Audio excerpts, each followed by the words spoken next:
Good, just stand with me.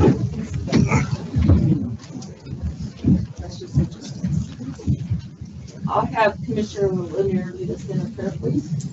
Dear Heavenly Father, thank you for bringing us together again today to conduct the business for San Juan County and for our citizens. Lord, we just ask that you guide us and help us to make the best decisions to help all of our citizens. And as always, Lord, we just ask you to continue to bless our first responders and keep them all safe. And we ask this all in Jesus' name. Amen. Commissioner Trudgeon, will you lead us in the pledge, please? I pledge allegiance to the flag of the United States of America and to the republic for which it stands, one nation, under God, indivisible, with liberty and justice for all. Okay, thank you. We'll have this meeting.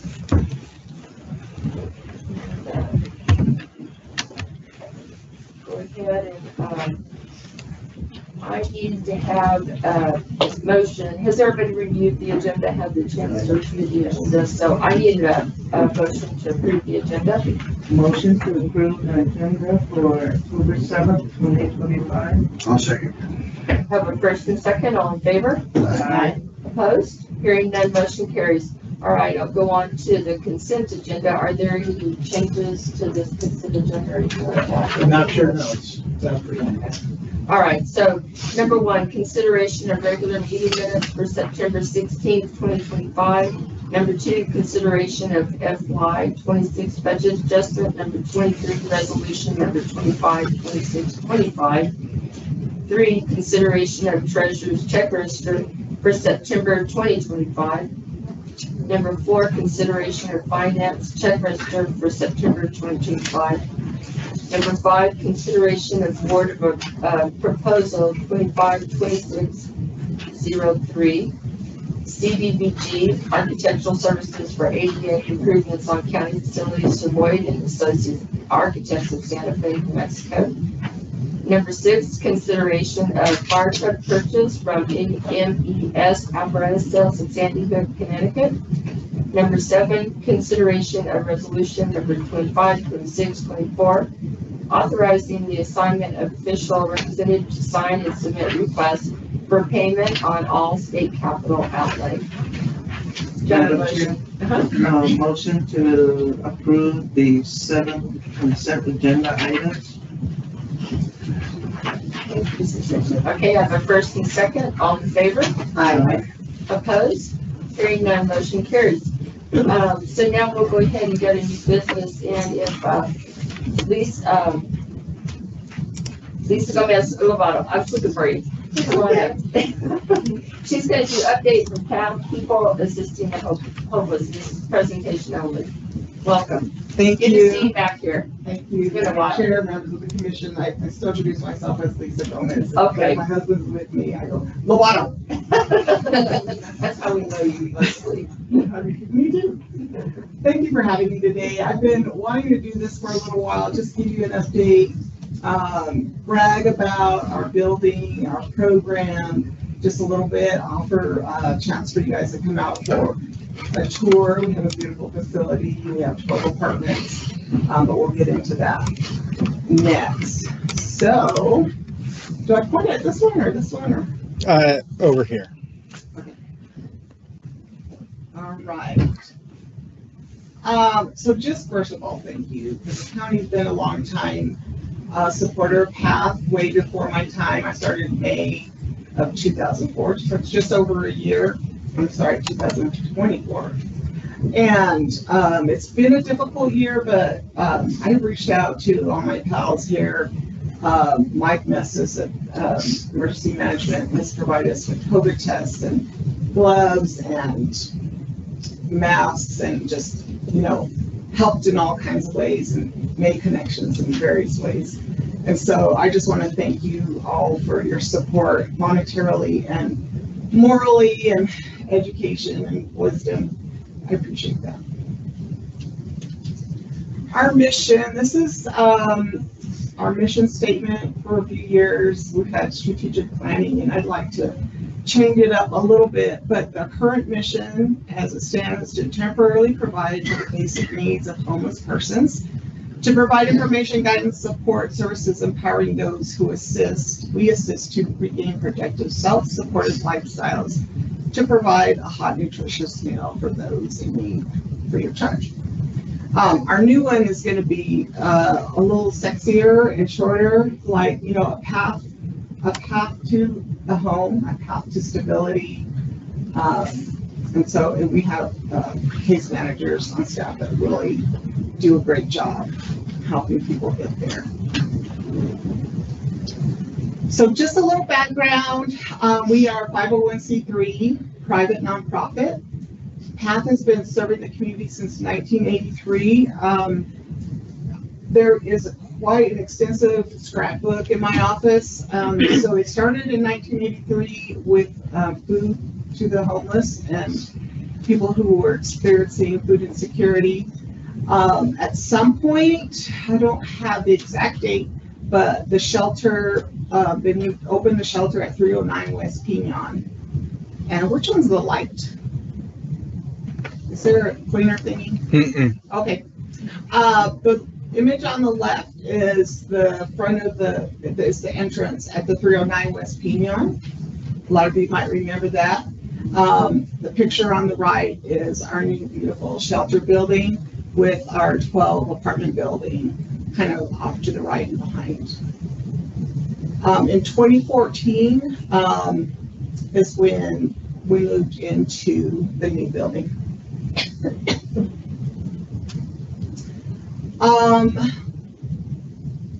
Yeah, who we are, we're still 501c3. We have a 9-member governing board of directors.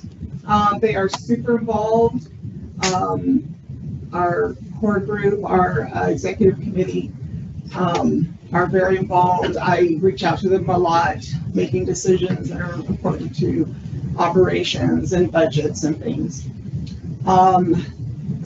Current staff includes 2 full-time case managers, a part-time kitchen manager, a part-time maintenance tech, a full-time program manager, a full-time administrative assistant / accounting clerk, me, and 3 full-time attendants. And that's our skeleton crew. And I'll show you in just a minute. We're down to, we probably have 10 employees now. For a while, we were at 9 employees. At the highest, we were at 20 employees last year. The property and buildings technically are owned by Four Corners Foundation. They're the ones who fundraise, got big CDBG money, hired, you know, the architects and builders. So they actually own the property. What we do, we are emergency shelter program. And I want to stress program because it's not just shelter where you go in, you take a nap, have something to eat, and you go out in the street and do whatever you want and come back at midnight. That's not the kind of shelter we are. We have rules. We have curfew.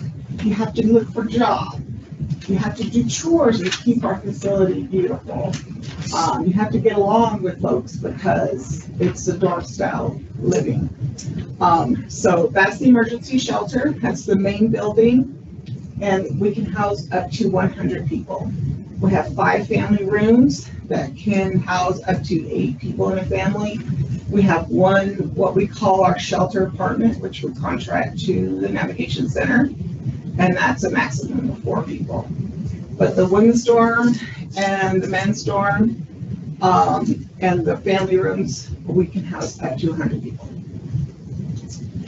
The transitional living, they call it transitional living. It's not what I had, you know, in the industry of social services is traditional living. What PATH considers transitional living is you go work the program at PATH and you transition into an apartment. And that means you've got a job, you're working full time, you're saving money, you have enough to support yourself and pay for your apartment. And there are 12 one-bedroom apartments. They're beautiful. The first floor are all wheelchair accessible. You can wheel into the showers. and different things. They're really nice. Daily Bread is a program way before my time. We moved it from the Barron location. It was there for a long time. We moved it to the shelter location. So Monday through Friday, we have a free lunch to the community, 11:30 to 12:30. Most of the time it's a hot lunch, but if I'm fixing lunch, it's probably sandwiches and chips. So, but it's still open to the community. Anybody, we get a lot of chronically homeless folks there. Street inebriates, if I don't let anybody in who's intoxicated, I will offer them a lunch to go. I don't let them go away hungry or thirsty, but they can't come in because there's just problems that happen. So we feed the folks in shelter, and we feed the community Monday through Friday. The final one is kind of the most important, the case management and support. Really, all of leadership does case management. I do case management. The program manager does. Our 2 full-time case managers. We have an intern case manager. Sometimes the attendants are doing case managers, trying to call different resources in the community, calling Navigation Center to get them an appointment to get resources in the community. But that's really the most important piece. What's new? So I started May 20th, 2024. I put budget there just to remind myself.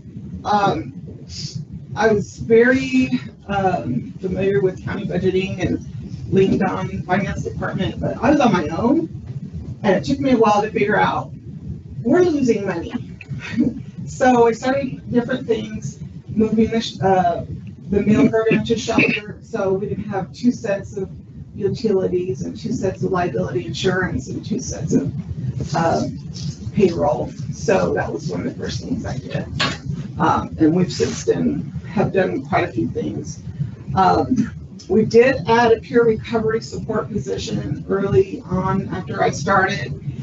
And what that is a case manager who's a peer, who's in recovery from mental health or drugs and alcohol, who knows the resources in the community and can really connect with a resident who needs treatment. And we get them connected, whether it's outpatient or inpatient or whatever that is. That's a peer recovery support.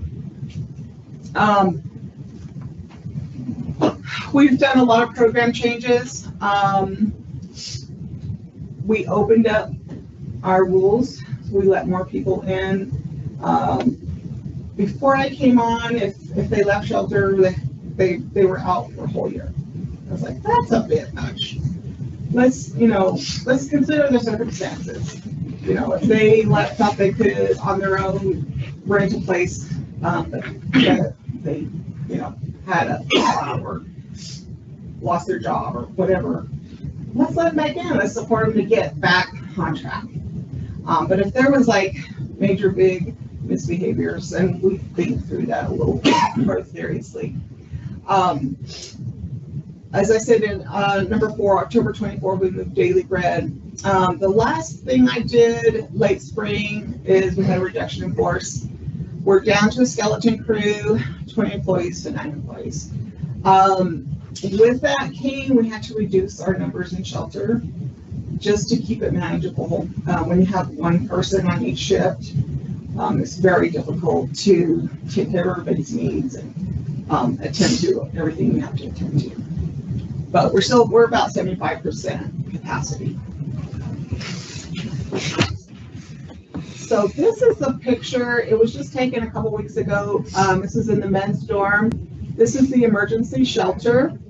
They're supposed to keep it all nice and tidy and all of their belongings in a tote. But they do the best they can. But that's an actual picture of the men's shelter. There's 4 dorm rooms, and there's 8 beds in each dorm room. That's the men's side.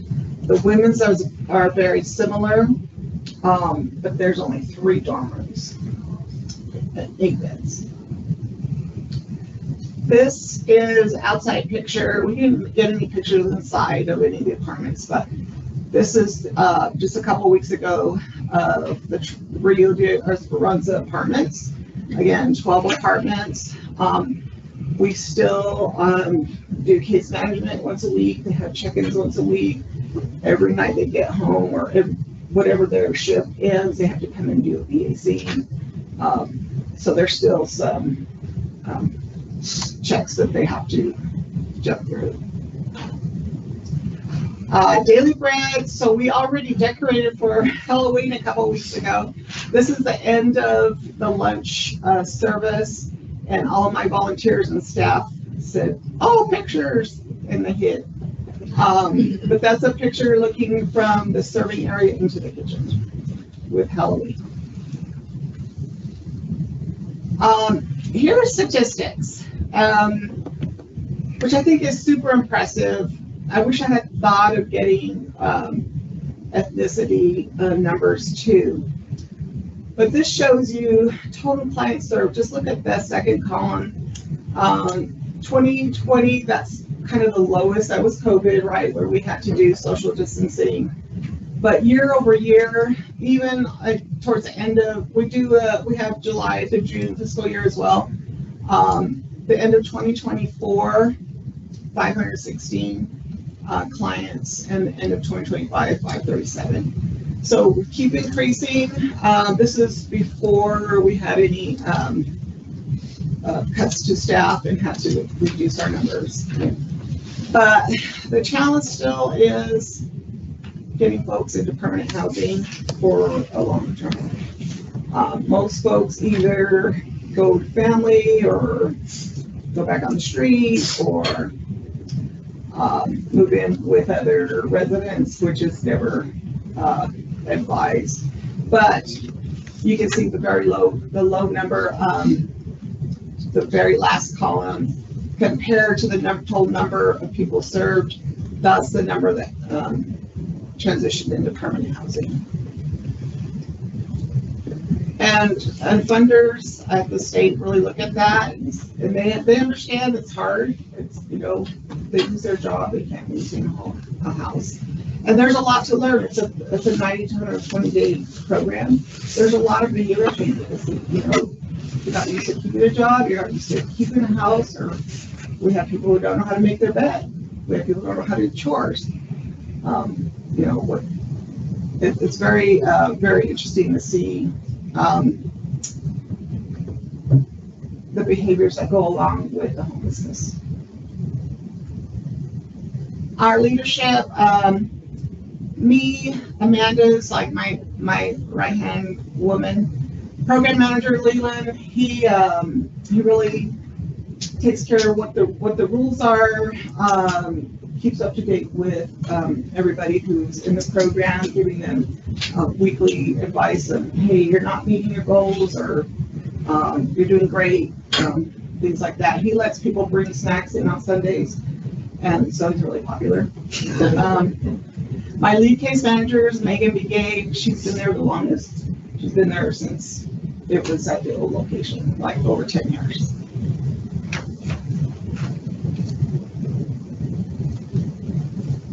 There's a cool picture from Hydro Plant Road. So it shows the shelter and their surrounding. It's really pretty.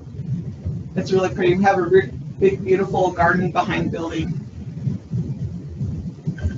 What are dreams? So we're really hustling. We're doing a fundraiser, and I'm going to talk about that in a second. Grant writing, learning all the things that you got to do for grant writing, and all the things we're hustling. We've written every kind of policy and procedure that there was, rewriting things and creating new.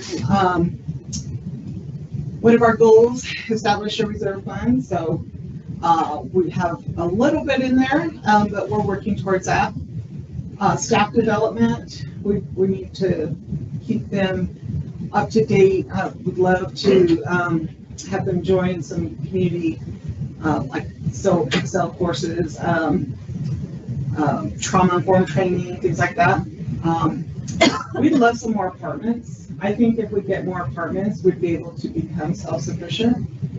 because program fees are $500, $600, $700 a month, depending on their income. So that's on the horizon. I mean, even the board's like, that's kind of the key to the success, that we can become more self-sufficient. We've got a new website coming, so we can update it. Right now, our website has outdated software that we can't update it. So we're working on that. We're working on upgrading our technology. We got a quote, which is really affordable. So we're gonna go for it, I think. So reminder, so we do have a sponsor in the house for one of our tables. For Dia de los Muertos, it's their 15th annual chocolate fair. So the county and Commissioner Porcini have a table. Thank you so much. It's November 1st, 6 to 10 at Elks Lodge. We actually have sold out our sponsor tables, which is amazing. We've got a DJ, we got great food from Purple Cow, which is the vendor at Elks Lodge. We have a chocolatier she's wonderful, by Dip Delights. So if you haven't bought your ticket,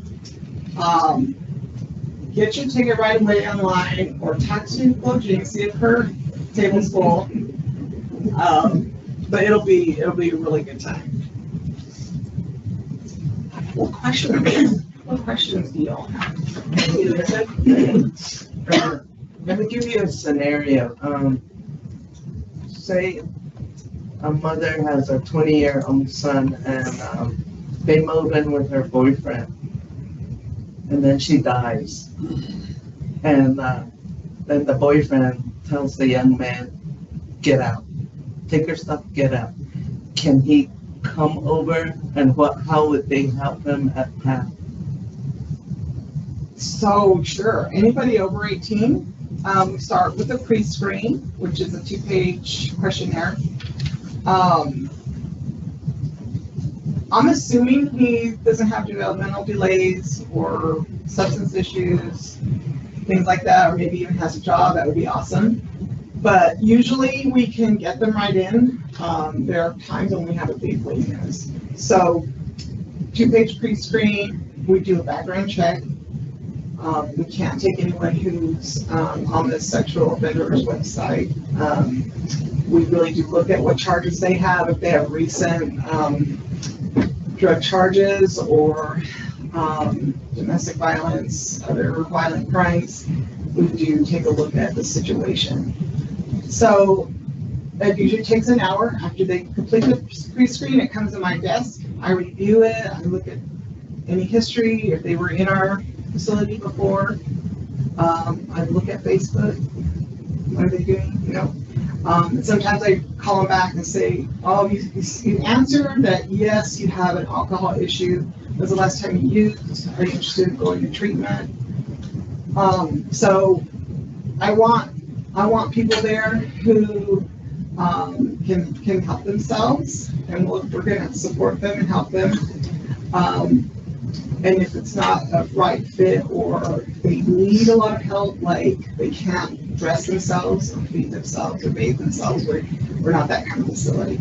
So once that happens, hopefully they have a ride, or maybe they're going to walk to PATH, and we do an intake, which takes about an hour, and we can place them in a bed.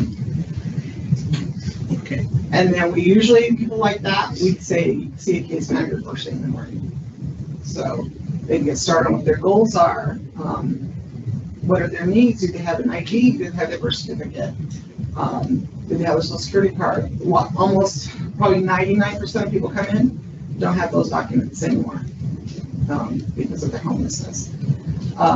So you need those to get a job, you need those to get housing. So there's a lot of things to think about. If they have medications, we can accommodate that. If they have special diet, we'll try our best. So I don't know if that helps you, but give me a follow-up question. Yeah, thank you. Okay, you're welcome. Thank you. How is the daily bread stocked? Donations. Sometimes I have to buy butter and paper goods, salad dressing.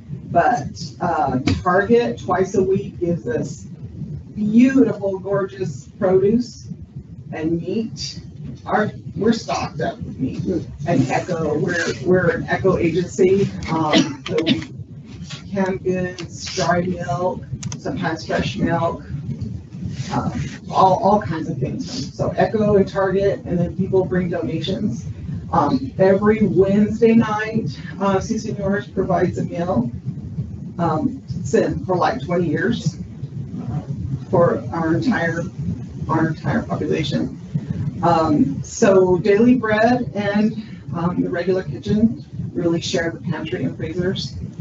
But it's almost all donation. I hardly have to buy any food. They used to buy a lot of food. I said, no, let's create a menu around what we have. Not, meatloaf and chicken fried steak, fried chicken. No. So we stopped that. And then that really helped the budget too. Madam Chair, one more question. What's the age range of the, I know 18 to what are the homeless? We have people all, in their 80s. As long as they can take care of themselves.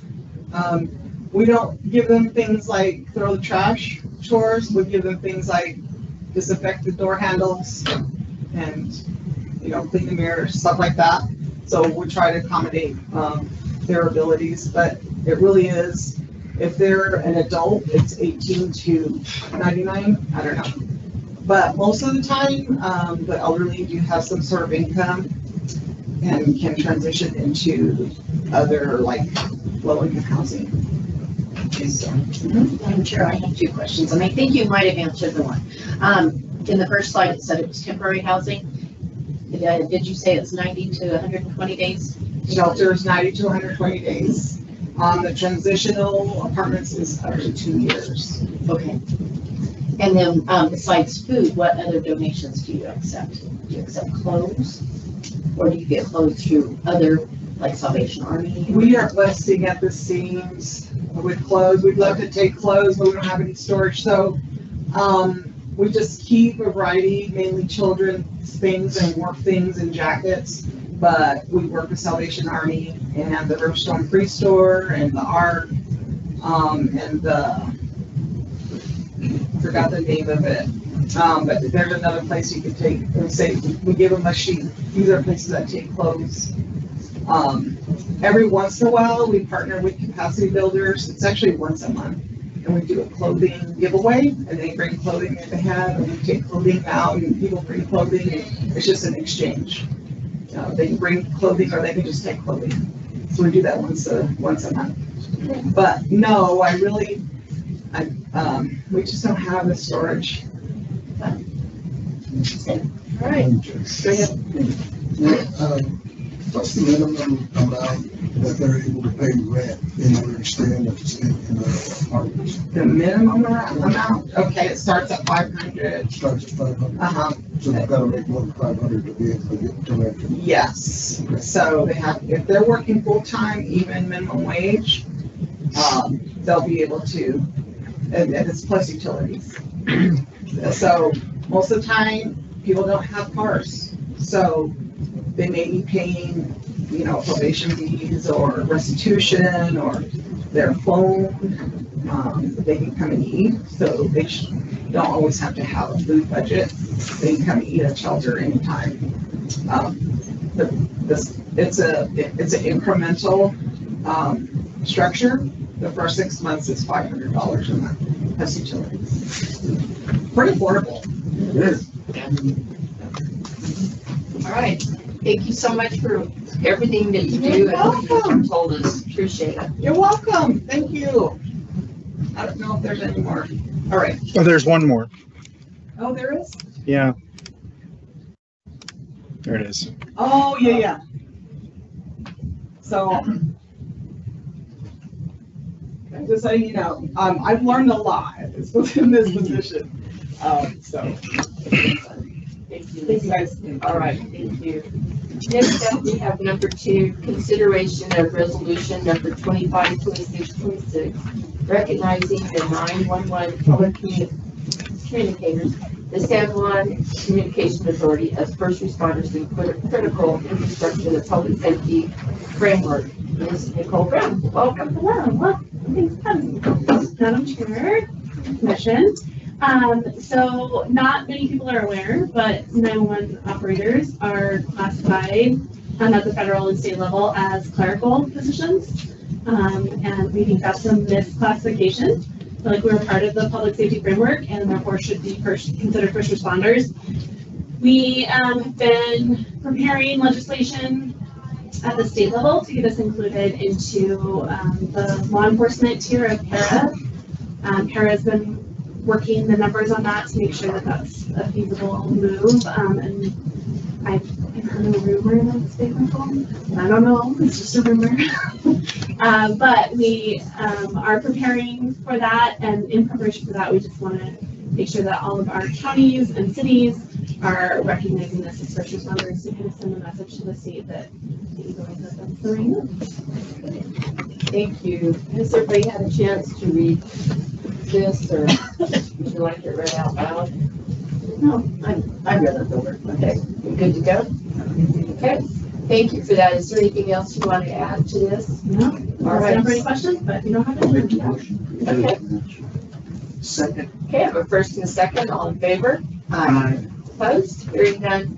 Motion carries. Thank you Thank very you. much. Awesome. Okay, good luck. All right, next we have number 3, consideration for award of proposal of 252602, preliminary engineering and final NEPA study, services for the Four Corners Freight Rail Project to HDR Engineering, Inc. of Albuquerque, Mexico. Dr. Chapman, welcome. Good afternoon. Yes, Madam Chair, members of the Commission, I'm here to present consideration for award of proposal 252602, preliminary engineering and final NEPA study services for the Four Corners Freight Rail Project to HDR Engineering, Incorporated, Albuquerque, Mexico. On August the 4th, 2025, Central Purchasing issued a request for proposals for the purpose of selecting a qualified firm to provide consulting services for the preliminary engineering and final NEPA document for the Four Corners Freight Rail Project. 51 invitations were mailed out, and thankfully we received one on September 4th, 2025. The evaluation committee, consisting of Mike Stark, Porter Smith, Nick Carell, myself, along with Daisha Holyan and Henry Silentman, both from the Navajo Nation Division of Economic Development, have evaluated the proposal response received in accordance with the evaluation criteria. And we recommend that an award be made to HDR Engineering, Incorporated of Albuquerque, Mexico, as the highest rated offerer for these services. And the award will be subject to successful contract negotiations. Thank you for that, Mr. Chapman. Any questions about that? Mr. Stark, HDR did the feasibility study, correct? Madam Chair, Commissioner Tochi, that's correct. Very familiar. They are very familiar with the project. As Ms. Chapman mentioned, we only received one proposal, but we were quite happy as a committee that it was the group that previously done work on the feasibility study. I think, as you all experienced, they assembled a very good team of professionals across the spectrum, not just the engineering side. They had former BNSF railroad officials. They have a very good travel consulting team, a very good environmental consulting team. They also had officials from the Federal Railroad Administration. So they've actually added that existing framework and team, plus they've added some additional resources. Geotechnical testing will be part of this next phase of the project, so they engaged as part of their proposal Geomat, a local testing company, to assist with that work. So we were quite pleased to see this proposal, and they can continue work on this project. As you might recall, this is all being funded by a federal grant, a CRISI grant, the amount of $4 million, and a New Mexico match grant for another $1 million. So No local dollars are associated with this. And we're ready to get to work because we have until June of 2027 to get this next phase of the project done. 30% engineering plans as well as the NEPA study. And then I think we're in a position to make an ask on funding for the project, more than likely to the federal government. So that's the plan of attack. We hope to enter into contract negotiations right away and get the HDR team moving forward if that's the desire that you choose with this item. Madam Chair, another question. I guess it's our partnership that was with the Navajo Nation, and I guess that's why the two representatives from Navajo Nation Division of Economic Development participated in the evaluation, correct? Madam Chair and Commissioner Tocini, that's correct, and we had similar participation on the feasibility study evaluation team.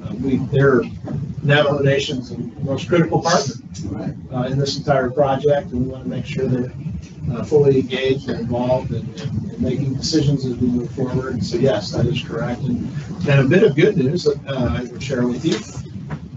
Some of you are quite familiar with Miss Charlene Begay-Platero. She actually was named to be the head of economic development for the Navajo Nation 2 weeks ago. And she will be our direct point of contact on this project going forward. So that was exciting news to hear over the weekend. She'll be in that role. We've worked closely with her on different projects, including the Raytheon project and other projects in and around San Juan County. So I think she'll be a close ally to helping move this project forward. Mr. Stark, could you write a letter to Charlene Platero and on behalf of the commissioners congratulate her for the selection that she now has this new responsibility? I'm sure Commissioner Toshi, I'd be happy to do so. Thank you. Thank you for that. Commissioner Gonzalez? That being said, with the discussion like that, I move that we awarded the proposal 252602, the preliminary engineering and final NEPA study services for the full Corners Freight Rail project to HDR Engineering Inc. Second. Yeah, but first and a second, all in favor? Aye. Opposed? Hearing none, motion carries. Thank you. Thank you very much. Okay. Thank you, Mr. Martin, for everybody that was involved in this process. All right, so number 4, we have consideration of resolution number 252627, authorizing the sale of 0.86 acres of county-owned property to Saddleview Energy Fronting LLC. Mr. Saavedra, welcome. Good afternoon, Madam Chair, County Commission. So I come before you to present resolution 252627 for your consideration. This is authorizing the sale of county-owned property of 0.86 acres located in Section 5, Township 29 North, Range 14 West, New Mexico Municipal related to Saddleview Energy LLC. In other words, this piece of property is located on 64 acres in Kirtland. To try to give further context, I will show you the piece of property with the assessor map. Saddleview is requesting this property to facilitate the development of a natural gas power plant. Their initial phase is to construct up to 20 megawatts and ultimately up to 60 megawatts. They're requesting this piece of property in San Juan County for 2 pipelines, a transmission line of 115 kilowatts and a pipeline of 150 by 230 in terms of overall size. Saddleview has requested this property from San Juan County as they are surrounded by federal property and New Mexico state-owned property, and to facilitate the development of the project, the county would be easier to work with. This property had appraised at $2,700 an acre, and Saddleview has agreed to pay $3,000 for the 0.86 piece of property. In addition to that, cover all closing costs and a subdivision plat that will consolidate this piece of property into their acreage, which they currently own to the east of our property. And with that, I will stand for any questions. Mr. Christian Sauter of Saddle Beat Energy is also here to clarify in case I misrepresented or mischaracterized any of the information. He is within the audience. Okay, thank you, Mr. Senator. Are there any questions about what he said?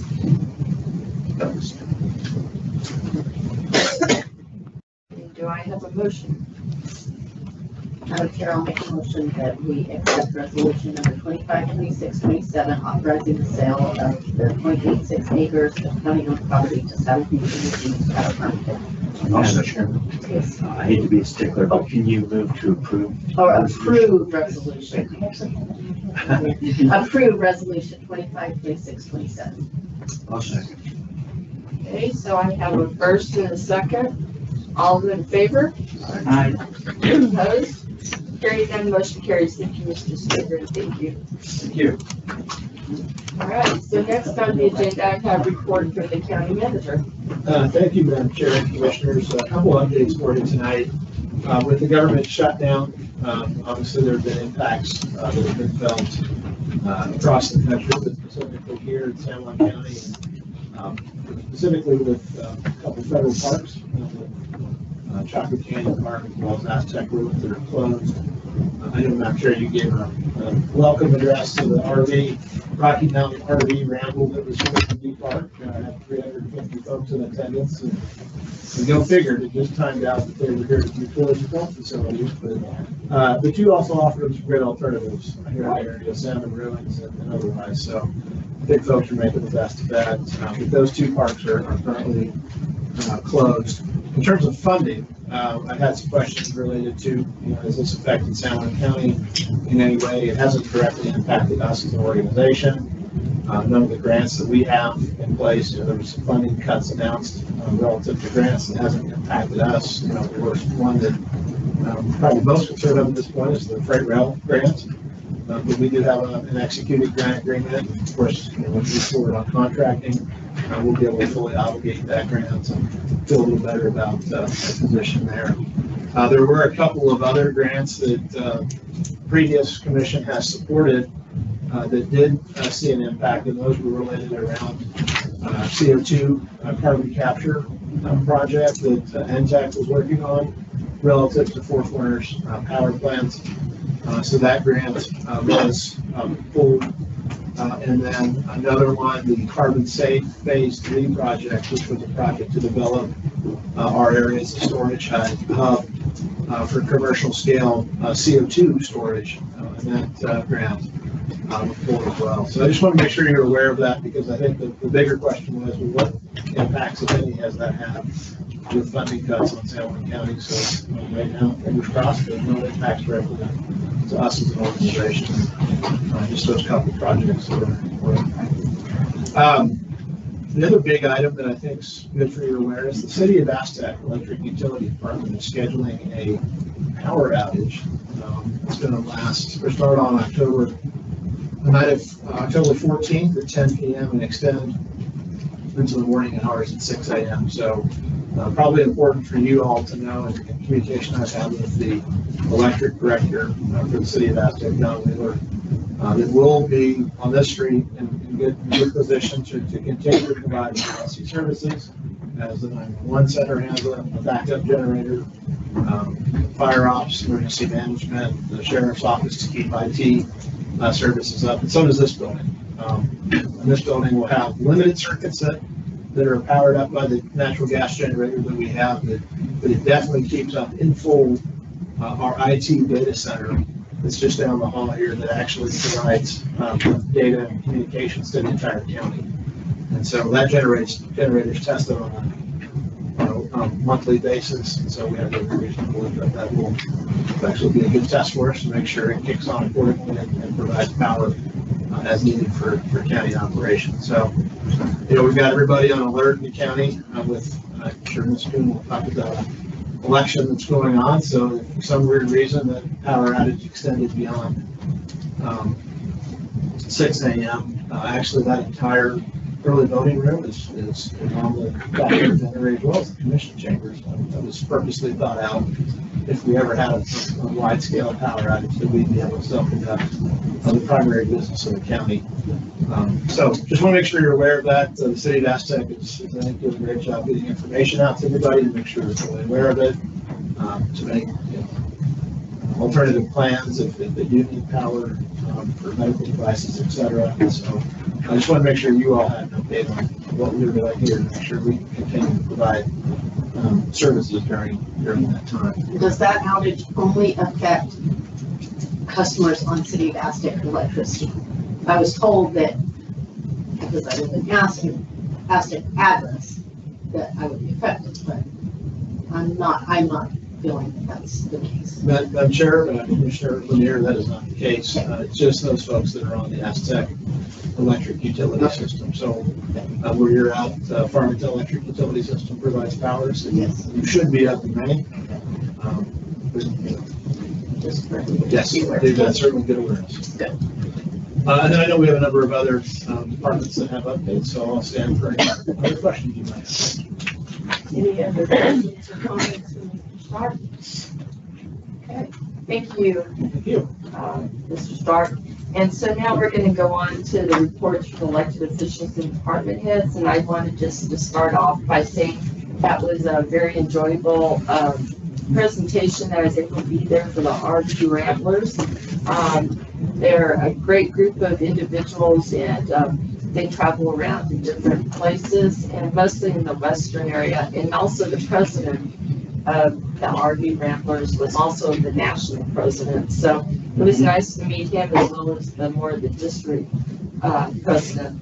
And I didn't get to see any of their RVs, so I don't know. I heard they're pretty big rigs. But anyway, it was maybe next year they can have a parade or something, and we can see who else coming in. But and then also kind of segue to what Mr. Stark said is on Saturday we had a request invitation to meet with President Nygren, and we met with him briefly for about an hour on Saturday evening. That's all he had.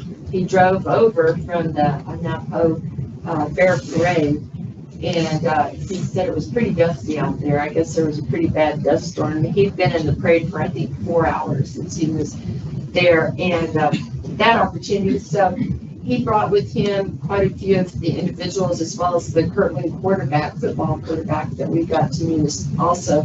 But one of those individuals was his senior executive assistant, Ray Nelson.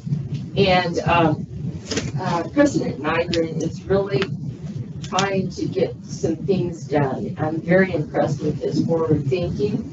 And he had been gone for maybe a whole week. And one of those places he was gone to besides DC was that he'd been in Australia.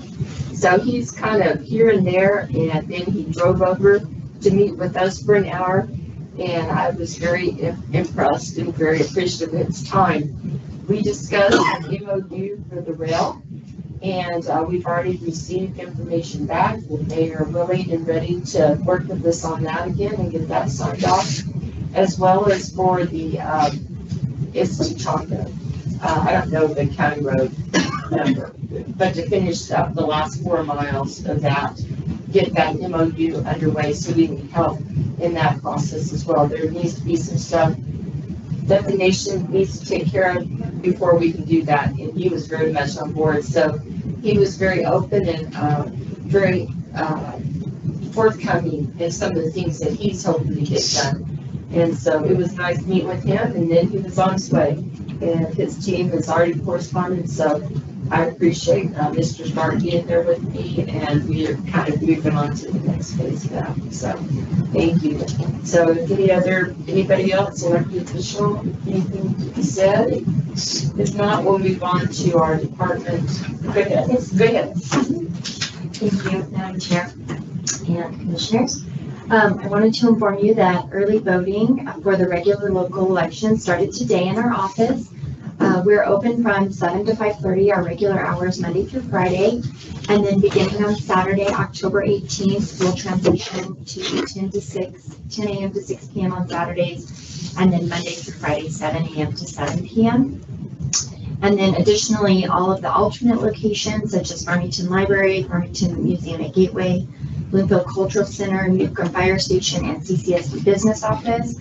All of those early voting locations also open on October 18th, and their hours are Monday through Friday, 11 a.m. to 7 p.m. and Saturday, 10 a.m. to 6 p.m. And I just wanted to say, as a reminder, this election is to elect your local leaders for your municipalities, school boards, the college, and your soil and water districts. And there's also a couple of school questions on there.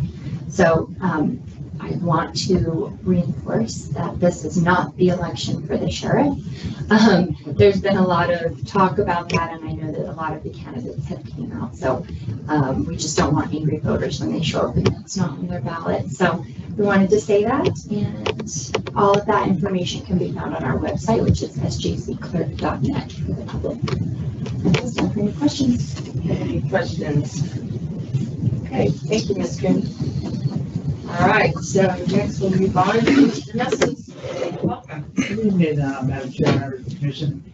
Just wanted to make the commission aware of another event that's going on Saturday within San Juan County. Our Emergency Management San Juan County Household Hazardous Waste Day is where we get rid of household chemicals that people have been storing.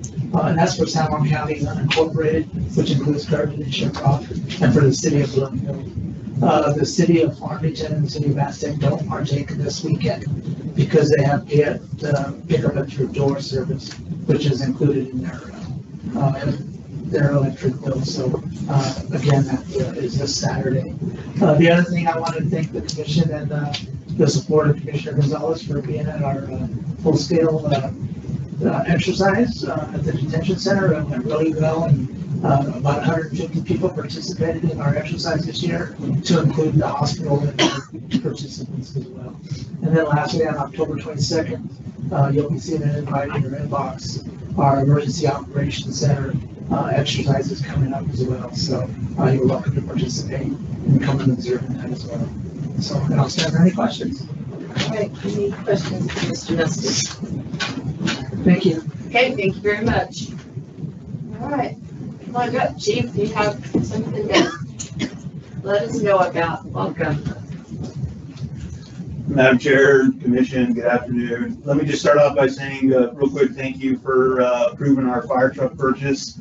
That truck's going to replace our squad company, which covers kind of the southeast corner of the county, Blanco, Lee Acres, Sullivan Road, all the way down to DZ. It's a really busy engine company, and they're in an old rig right now. So looking forward to getting them in a new truck. That engine will also be four-wheel drive. That'll allow us to make sure that we can get into places during adverse road conditions. So again, appreciate giving us the green light to purchase that. About 150 days before we see that truck. Second of all, what I'm really here is just to pass along some good news, and that is our recruitment window for reserve firefighter, also known as volunteer, our unpaid positions with the organization, our volunteers. That recruitment window just closed, and I'm happy to report that we had set a goal for recruiting 25 new volunteers, and we exceeded that. We hit 27 applications for volunteer firemen. So in an era where we're seeing a steep decline in volunteers coming to the fire service, this is certainly good news. Those folks will all be screened and vetted in a manner very similar to our career firefighters. They'll start their training pipeline in January. It's about a year-long program before they get all their certifications. So it's not an easy pipeline. We ask a lot of our volunteers, but we've got some amazing folks serving San Juan County. So again, just wanted to thank the commission. Just real quick, want to thank Devin Neely for his support and helping us with the marketing of our recruitment campaign. Could not have done it without Devin's assistance. So thank you, and I stand for any questions. Thank you, Chief. Any questions, comments? Okay, thank you very much. Thank you, Commissioner. All right, Mr. Farrell. Good afternoon, Madam Chair, Commissioners. A few things for Public Works. First is, I think this is the last time for the free dumpster weekend. That's a free dumpster day at all of the county's transfer stations that have regularly scheduled hours. On the weekends, that is the weekend of the weeks, the 17th, and so not this coming weekend, but the weekend after. So please do encourage folks to take advantage of that. The disposal fees from that event are funded through a grant we received from the New Mexico Economic Development Department, the Clean and Beautiful program. So we continue to furnish labor and equipment to support that weekend, but the dumpster fees, which typically are around $8,000, are covered through that grant.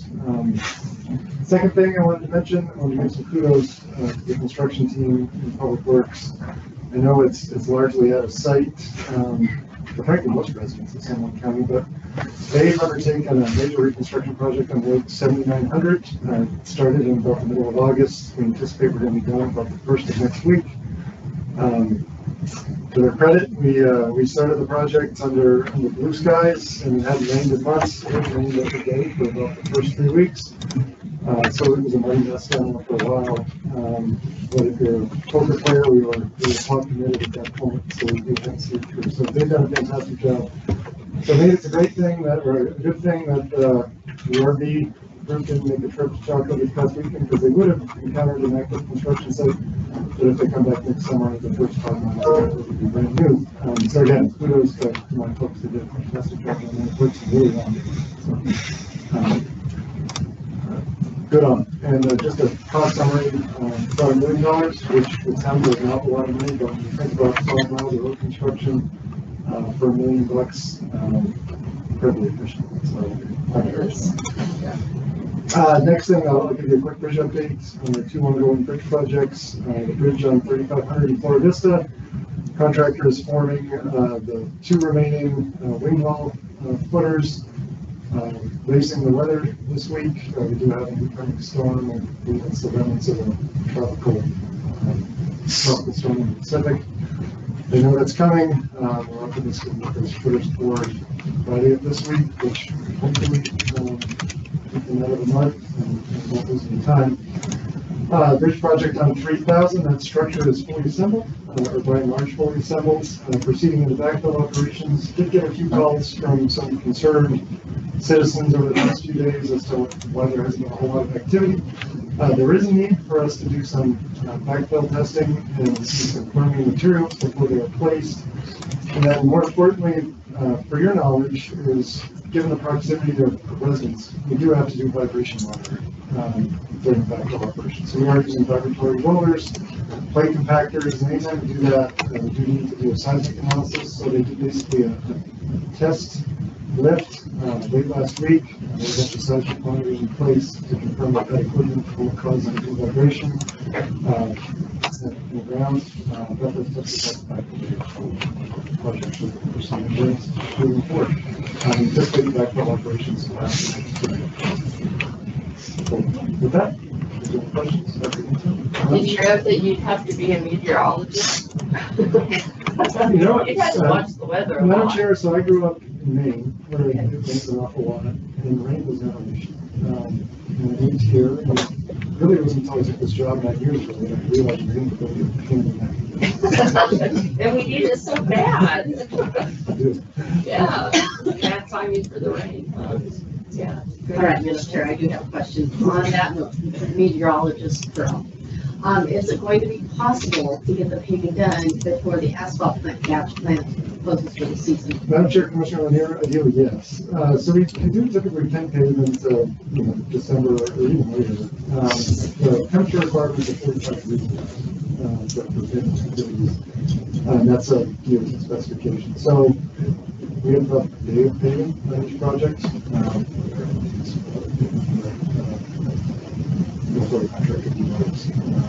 Talked about it with them today.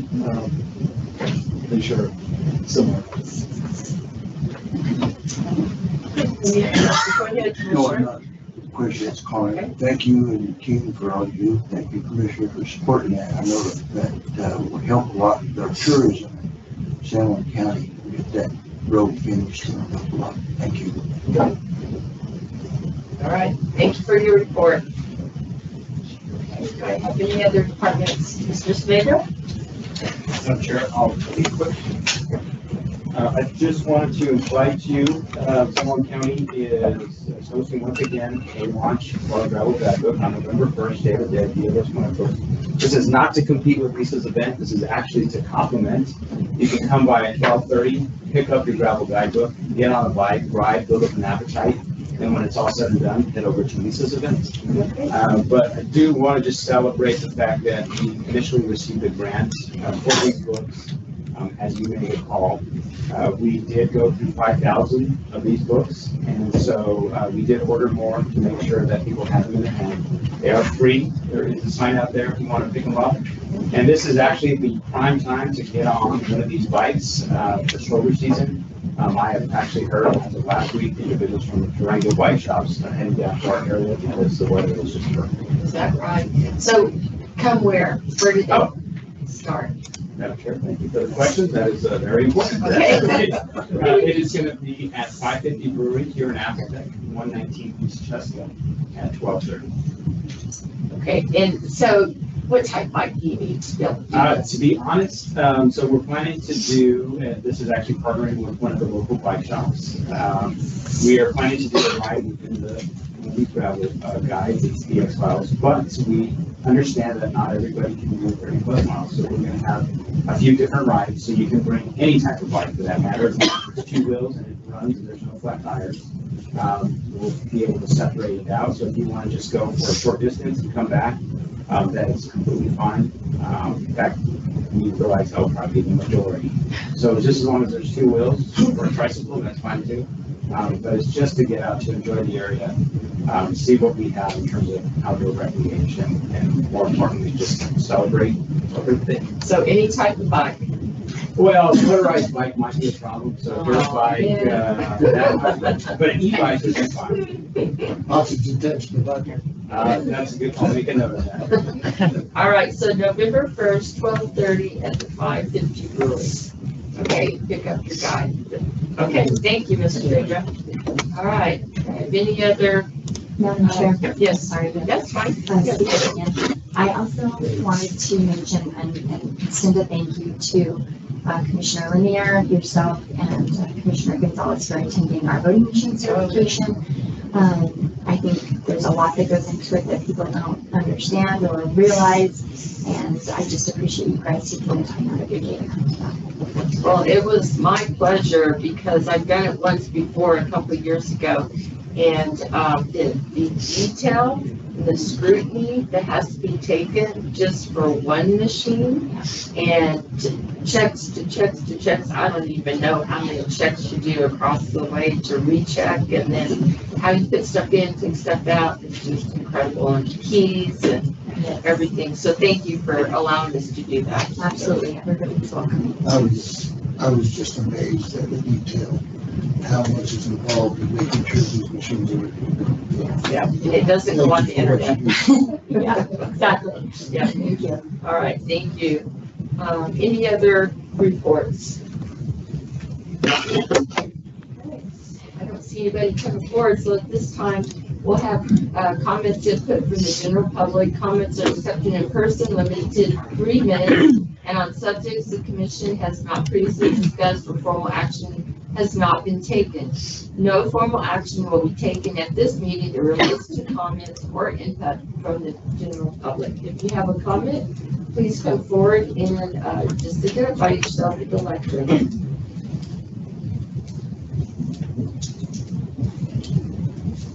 All right, I don't see anybody running up here, so at this time then, with the next, I need a motion to go into closed session. Madam Chair, I move that we go into closed executive session to discuss the disposal of real property, specifically 5 acres of land adjacent to 4500 Wildflower Mesa Drive in Farmington. I'll second. Yeah, but first and second, all in favor?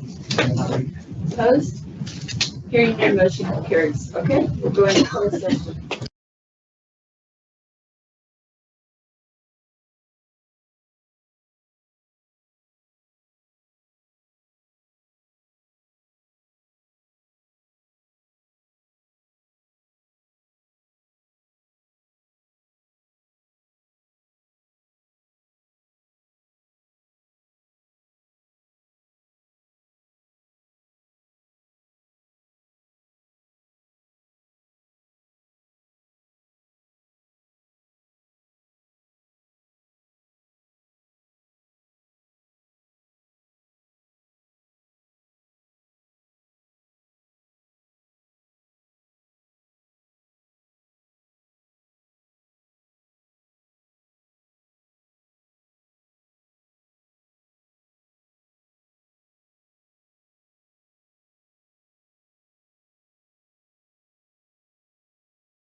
Have a motion? I move that we go out of closed session and back into open session. Second. Okay, have a first and second, all in favor? Aye. Opposed? Hearing none, motion carries. We have returned from the closed session. The matters discussed in the closed session were limited to those specified in the motion for closed session. Okay, with that said, then I adjourn.